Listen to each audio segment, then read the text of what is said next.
Hi, I'm Jason Hale with Lesson from Lifeboaters. I'm here with my buddy Ryan. We're out at Taylorsville Dam and Huber Heights, Ohio. And Ryan, what is this big old thing behind us here? It is a dam. It's a dam. It's a dam. What do dams do? They filter out the sticks and dead trees from coming through, and it keeps it from flooding. Okay, so it kind of like allows the water to come through as it should, so it doesn't flood this area over here and kind of overwhelm it. I wonder what do you think? I noticed on the other side of this today, there's a bunch of trees and debris built up on the other side. What do you think if the dam kind of backs up and the water can't get through properly? What do you think happens? It would flood the other side of the dam would have so much water, and it would flood this side of the dam. So it kind of backs up and it gets to be a problem on the other side of things that you can't see on the underside of it. Yeah. And what if that was full over there and this sort of dam were to break and just bust suddenly and let loose, what would happen right now? It would come up to where we are. Yeah, at least, huh? Probably maybe wash us away, and definitely that's why the dam was probably built, was to kind of protect this area so that it doesn't get flooded and kind of can take things in as it's able to. So, yeah. Great. Well, I knew you were a smart guy because this is my boy Ryan here, and so I appreciate the input, Ryan. It's good stuff, man. Thank you for teaching us about dams today. You're welcome. You know, just like the dam behind us that our little buddy Ryan has just described to us, while the dam serves a good purpose, it keeps things from overwhelming this area that we're in now, from flooding it and coming on too fast. It also kind of keeps, there's debris and large trees and other things that come down during the tough seasons of winter and storms, which we've had a lot recently. And so in those times, the dam serves a good purpose, but if the dam backs up, like our buddy Ryan let us know, that's a bad thing. We need to clear out that debris, clear out it from allowing things to come through.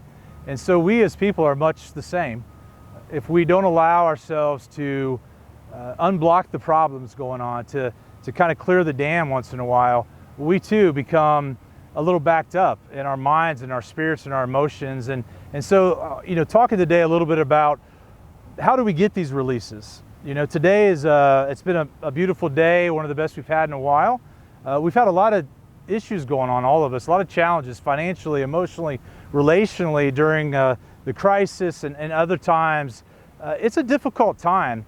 And so I want to encourage all of you out there, including myself, to say we have to find ways to release these things, whether we, through prayer and meditation, exercise, anything. I enjoy hiking. I enjoy being out here in nature. These are good outlets for me.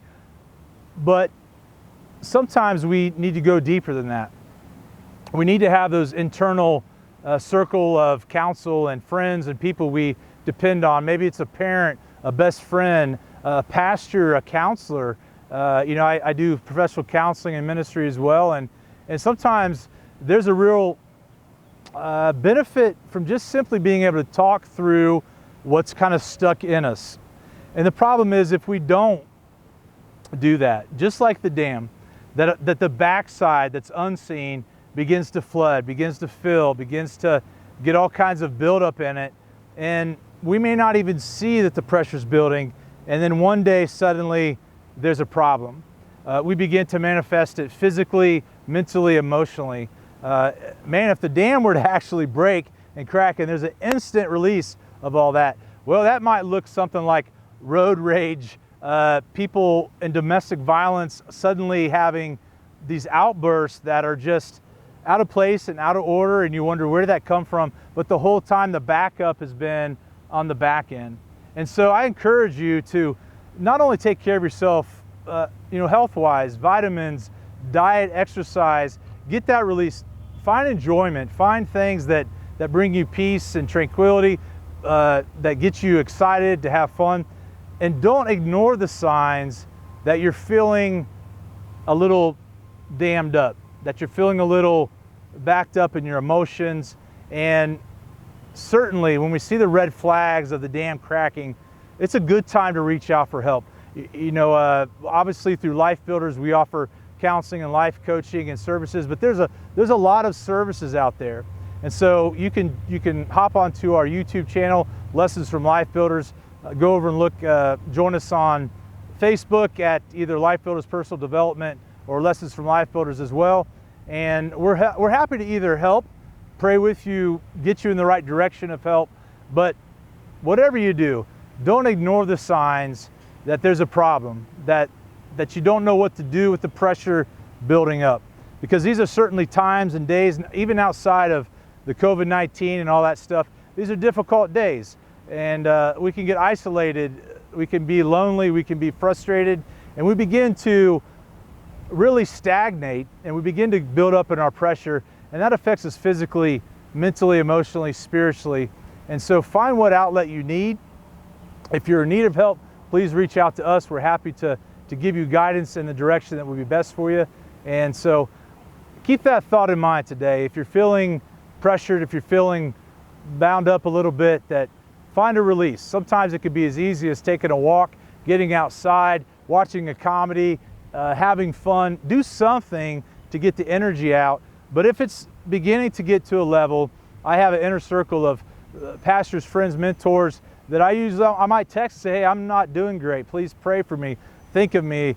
And I will get with those folks on occasion when it's deeper. I say, hey, I've got to get together and process this thing that's blocking up the flow in my life.